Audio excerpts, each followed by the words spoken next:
Bienvenue sur JK Sports Network pour une édition spéciale consacrée à la Ligue des Champions. Ce soir, le football nous a offert un chef-d'œuvre. Barcelone contre l'Inter Milan, 3 buts partout, un match d'anthologie. Place maintenant à l'analyse, au décryptage et à la passion. Bonsoir à toutes et à tous, soyez les bienvenus dans cette spéciale Champions League. Ce soir, une rencontre électrique s'est déroulée au stade olympique Luis Companys. Barcelone et l'Inter Milan ont signé un 3-3 d'anthologie dans cette demi-finale aller. Un match à rebondissement, des records brisés, des talents en feu et beaucoup d'enseignements. Pour en parler avec moi, deux voix familières que vous adorez. Marc, notre œil tactique acéré, et Sophia, notre experte du jeu offensif et des jeunes pépites. Bonsoir à vous deux. Bonsoir Jika, bonsoir à tous. Un régal ce match. Le football comme on l'aime, fou, imprévisible, palpitant. Bonsoir Jika, Marc, bonsoir à tous. Je suis encore sous le choc de ce qu'on a vu. Un scénario hollywoodien et des individualités en feu. Alors, pour ceux qui nous rejoignent, petit rappel. L'Inter Milan frappe d'entrée avec un but de Marcus Thuram après seulement 30 secondes de jeu, le plus rapide jamais inscrit dans une demi-finale de Ligue des Champions.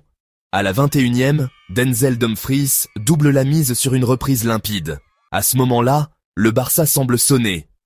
Mais il réagit vite. Et comment?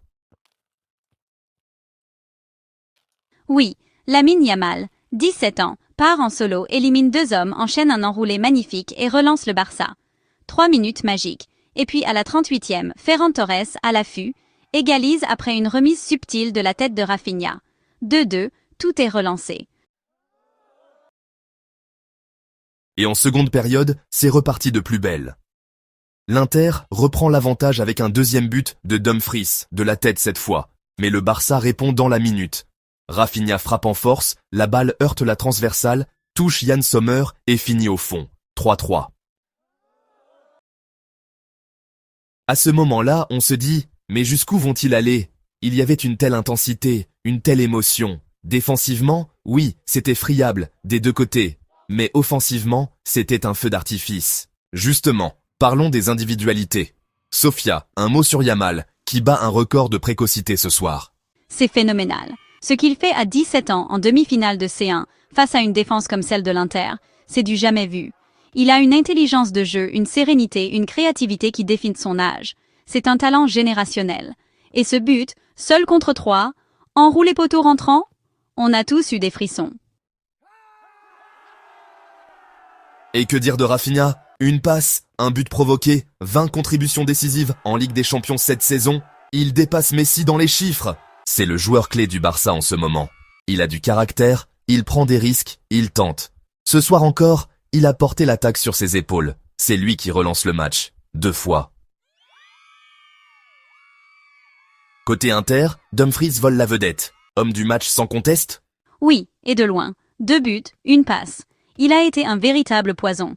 Il prend l'espace, il percute, il finit. Il a même assuré défensivement dans les temps forts du Barça. Il a gagné tous ses duels en première mi-temps. Son positionnement dans le couloir droit a été un cauchemar pour Baldé et Koundé.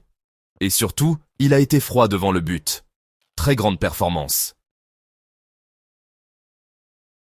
On entre maintenant dans le vif du sujet, les choix tactiques. Marc, on t'attend là-dessus. Barcelone, 72% de possession, mais 3 buts encaissés à domicile. Que s'est-il passé? Le plan de Xavi était ambitieux.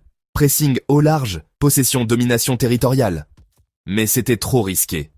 L'Inter est une équipe létale en transition. Le Barça s'est souvent retrouvé déséquilibré, et chaque perte de balle devenait une alerte rouge. Koundé a souffert en 1 contre 1. Christensen manquait de couverture. Et sans un milieu capable de temporiser comme De Jong, ils ont couru après les contres. Et puis l'Inter a joué simple. Projection rapide, Thuram qui décroche, Dumfries qui explose dans le dos. Tactiquement, c'était très bien exécuté par Inzaghi. Et le coaching, les changements ont-ils été à la hauteur? À mon sens, non. Xavi tarde à ajuster. Rafinha semblait épuisé à l'heure de jeu. Torres pareil. L'entrée de Roque a été trop tardive. En face, Inzaghi a fermé intelligemment après le 3-3. Maintenant, On se projette. Le match retour au San Siro, c'est mercredi prochain. Que peut-on attendre? L'Inter a-t-il pris un ascendant psychologique? Peut-être. Ils savent qu'ils peuvent te faire mal. Mais ce 3-3, c'est aussi un poids. Ils ont encaissé 3 buts. Le Barça a montré qu'il peut frapper à tout moment. À San Siro, le facteur émotionnel va être énorme. 80 000 tifosi, demi-finale retour.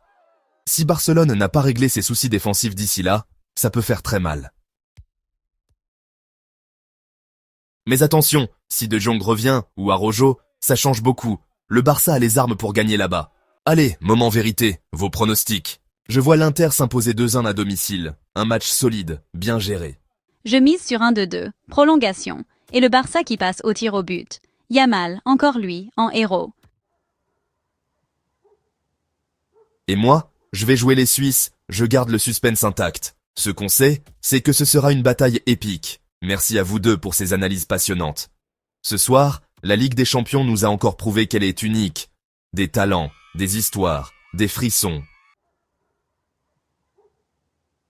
On se retrouve très vite pour suivre l'actu du week-end, mais surtout, rendez-vous mercredi prochain pour le match retour au San Siro.